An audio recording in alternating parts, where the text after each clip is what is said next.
আপনাদের সামনে রাশেদ খান ভোট করতে এসেছেন। ব্যাপারটা আছে সিলেট থেকে আজকে রাত্রে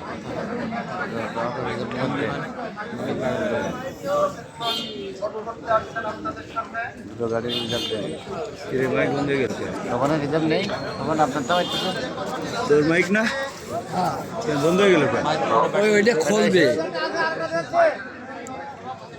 ওইটা খুলবে হ্যাঁ ওইটা ওই যে হাতে নেবে তাই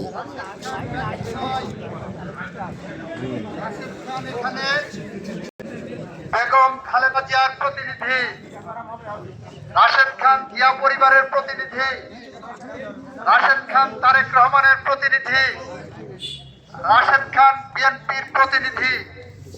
সুতরাং রাশেদ খানকে বিচ্ছিন্নভাবে দেখার কোনো সুযোগ নেই।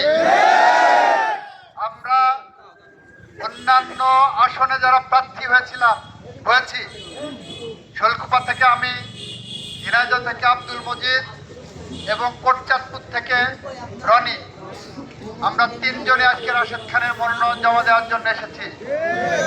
আমরা কাঁধে কাঁধ মিলিয়েছি, আমরা হাতে হাত মিলিয়েছি, আমরা কণ্ঠে কণ্ঠ মিলিয়েছি, আমরা পায়ে পা মিলিয়ে আমরা হেঁটে চলেছি ঝিনাইদহের মাটি দিয়ে বিএনপির ঘাঁটি। এইটা আমরা প্রমাণ করতে